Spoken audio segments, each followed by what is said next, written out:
On va y aller. Nous sommes des experts pour souffrir. Est-ce que pour vous, c'est vraiment suffisant pour aller au bout, encore une fois? Regardons les ardoises. Pour Camille, oui, avec Luis Enrique, il y a même de la confiance, il y a 3 points d'exclamation. Ouais. Non, mais c'est pas totalement idiot, semble nous dire Deva Padou avec ces gars-là. Bah, ça peut marcher pour Pierre Maturana. Oui aussi pour Émilie. Non pour Jérôme, franc et massif.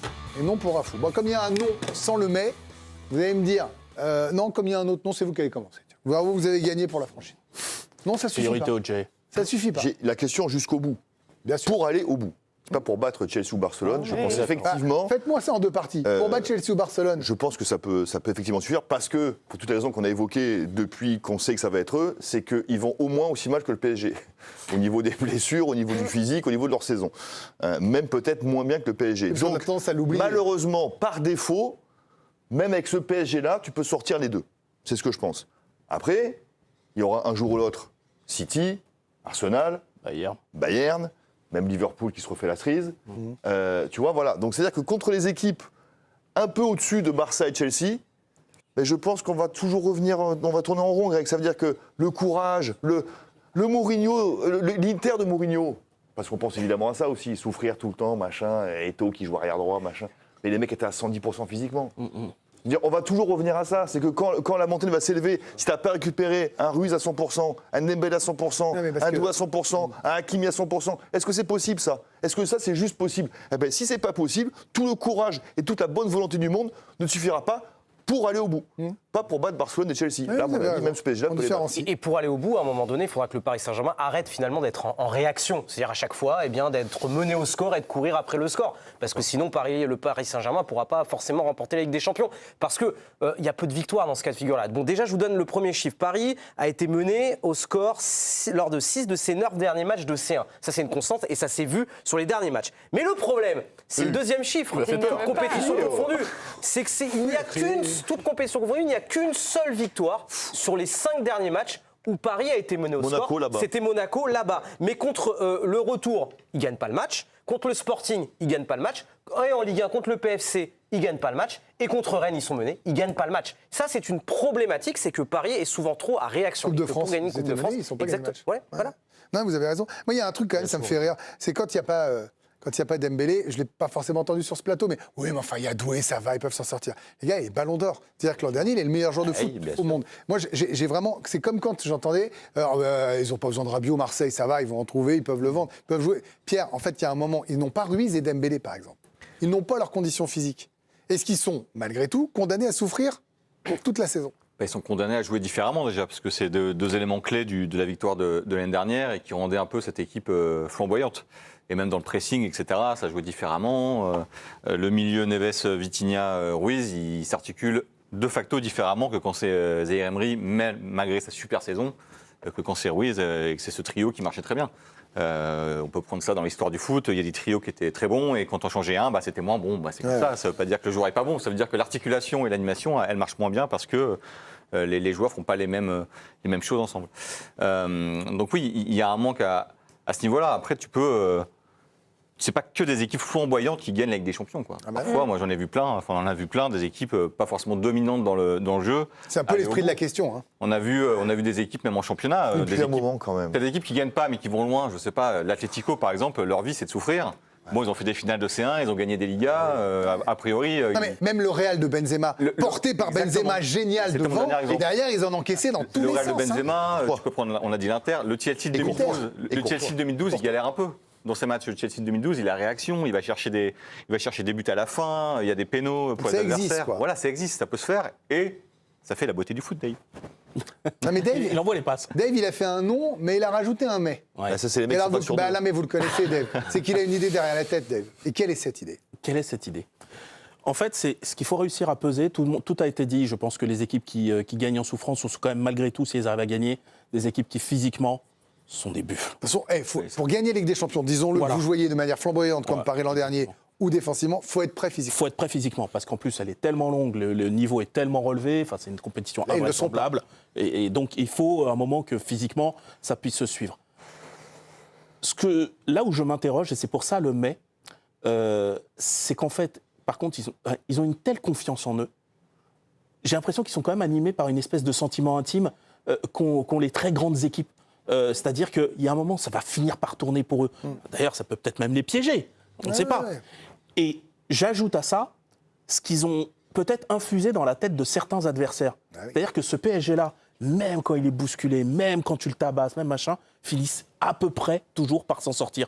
Et ce truc-là, tu sais, ce truc que tu gagnes un petit peu de façon un peu mystique, c'est-à-dire ce truc où il y a une espèce de truc que tu gagnes un peu dans le couloir, que tu sais que, un petit peu comme tu avais, alors toute proportion gardée évidemment, je ne suis pas en train de vraiment comparer, mais malgré tout, le Real Madrid dégageait un peu ça. Bien sûr. C'est-à-dire que même quand il était moins bien, tu sais que ça va être compliqué contre Et quand eux. tu arrives la 89e, 90e, Exactement. tu sais pas, Et tu te dis, voilà. Et tu sais que tu as besoin de les tuer 2, 3 fois, etc. Bien Et sûr. encore, ils se relèvent du bien cercueil et ils reviennent te hanter. C'est vrai que Donc, là, votre truc. oui, c'est vrai. Là, ça bascule. Non, mais ce que je veux dire, c'est que Paris, je Ouais, je suis trouve, d'accord. en très peu de temps, a réussi à construire une espèce de petite mystique comme ça. Et je me demande dans quelle mesure ça peut pas un tout petit peu compenser le manque de jambes, etc. Même si il va falloir quand même trouver un moyen de monter en puissance sur le plan athlétique. Tu l'as bien expliqué. Alors, Dave évoque un peu cette conviction qu'a le PSG. Et la nuit des morts vivants. Oui, mais je ne vais pas aller jusque-là. Je vais C'est la rester sortie de Scream 7, faites-vous sur plaisir. la conviction intime du PSG, capable de réitérer l'exploit. En début de saison, le boss du Paris Saint-Germain ne s'enflammait pas sur le niveau de jeu, mais trouvait déjà des axes d'amélioration.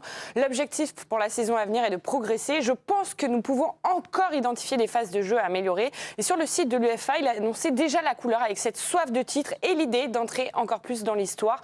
Nous croyons tous que nous pouvons gagner tous les titres et réitérer cet exploit cette année, ce qui nous permettrait d'entrer dans l'histoire avec panache, et cela nous motive particulièrement.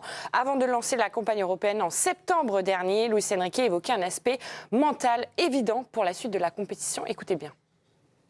Je pense que la première Champions League est toujours la plus difficile. Tu sais pourquoi? Pourquoi tu penses que j'ai dit ça? C'est la plus difficile, la première. Pourquoi? Il y a la meilleure gagnée, c'est naturel. Mais pour que les joueurs, ils ne pensent pas qu'ils sont capables de gagner ça. Et les supporters aussi. Mais en ce moment, on a montré le chemin. Alors, même si le chemin n'est pas le même aujourd'hui, qui paraît un petit peu plus dur, cette équipe n'a pas peur d'assumer ses ambitions et son statut de favori. Luis Enrique est prêt à tout pour se lever un deuxième trophée en Ligue des Champions. Écoutez. La vraie Ligue des Champions commence dans la phase à élimination directe. Et dans cette phase, nous sommes une équipe incroyable. Donc je signerai, moi, pour être 15e en perdant ou en faisant match nul contre Newcastle. Si derrière on gagne la Ligue des Champions, parce que c'est notre objectif depuis que la compétition a commencé. Là où on n'a pas de doute, c'est qu'en tout cas, lui, il est convaincu qu'il peut y arriver et que son équipe peut le faire aussi. Et pour une raison, juste Ouais, un allez-y, peu pour allez-y. compléter. Parce que c'est vraiment bien d'avoir ressorti cette Exactement. histoire. Parce que Zidane avait exactement la même théorie. Alors lui, c'était plus en tant que joueur, mais en disant le plus dur, c'est de gagner la première fois. Alors qu'on dit toujours le plus dur, c'est de confirmer. Lui disait quand tu as le niveau, le plus dur, c'est la première fois parce que derrière. Tu sais que tu es convaincu. capable. Voilà, exactement. Alors après, Émilie, je vais rejoindre un peu ce que vient de nous offrir Camille, ce qu'a dit Dave. Il y a eu cette finale de Super Coupe d'Europe qu'ils ne doivent jamais gagner. Ils ont un entraînement dans les pattes, ils sont enracés, ils sont menés 2-0. Ouais, contre Ils Tottenham. vont gagner contre Tottenham, au tir au but, à l'arrache. Ils ont eu des parcours compliqués, Aston Villa, Liverpool, un peu avant. Ils ont gagné contre Flamengo. Le match, il était acharné. Ils y vont. Contre l'OM, le match, il est perdu, c'est terminé. Il est perdu. Ils vont gagner à la 94e et Dernière gagner au possession. péno. Est-ce que finalement, c'est pas l'histoire de ce PSG cette année?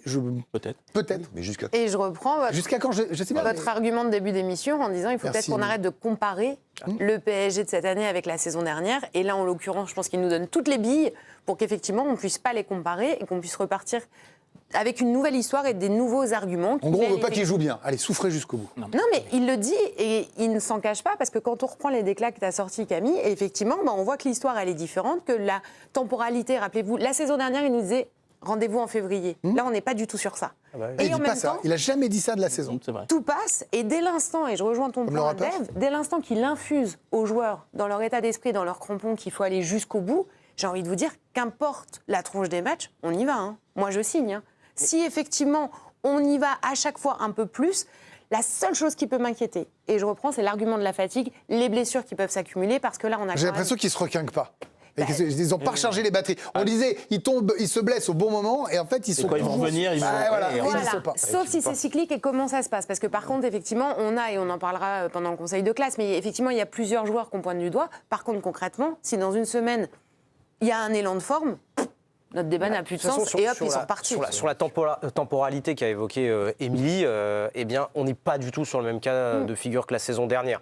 La saison dernière, de la J6 au barrage retour contre Brest, oui, il y a eu que des victoires et des victoires larges, beaucoup de buts. Et vous noterez également, il faudra le noter également, très peu de buts encaissés. Et c'est peut-être là, mais on en a déjà parlé hier, le point qui, moi, en tout cas, je l'ai porté dans le comment hier, me chagrine un petit peu. Parce que là, à déjà 10 matchs, le PSG a déjà encaissé 15 buts. C'est autant que la saison dernière, à l'issue de la Ligue des Champions, après 17 matchs. Et l'autre problème, vous voyez, c'est que la saison dernière, Paris avait fait 7 matchs sans encaisser de but. Ça, c'est plus problématique, là. Il y a eu que 2 matchs sans encaisser de but. Le plan défensif, et c'est pas parce que Jérôme est à côté de moi, il est peut-être lié aussi donc, au niveau des défenseurs, mais aussi au niveau du gardien de but, qui s'était révélé à partir du mois de mars. Ouais, non, mais je sais bien, j'ai pas là, le temps pour le gardien de but, mais je vais vous laisser...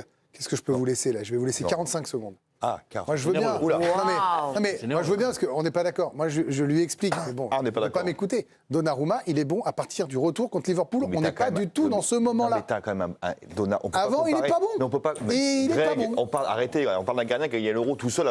Sauf qu'avant, à Paris, il était même mis sur le banc. Il n'est pas bon, Greg. Safonov va jouer à Munich. Mais il n'est pas bon, Greg. Vous ne pouvez pas dire qu'il n'est pas bon. C'est pas vrai. Non. C'est un gardien qui a gagné l'Euro tout seul 2 ans avant. Quand même pas déconner. Et 2 ans. Moi, mon intime conviction, on en a parlé tout à l'heure, c'est que Lucas Chevalier est un meilleur gardien que Safonov. C'est ma conviction, c'est un ressenti. Mais qu'aujourd'hui, Safonov est le meilleur gardien possible pour le PSG, pour ce PSG-là. Possiblement. Mais il n'en reste pas moins que Safonov n'est pas un grand gardien. Il n'a pas fait de faute, on est d'accord. Non, mais c'est pas une insulte. Pas fait d'exploit non plus. C'est pas un grand gardien. C'est pas Donnarumma, c'est pas Alisson Becker, c'est pas Courtois. Moi, je donne rendez-vous en 8e. Et je pense que pour aller au bout, il y a ça aussi. Il y a la musique. J'ai entendu, c'est pour ça que j'arrête. Ça aussi, on arrête.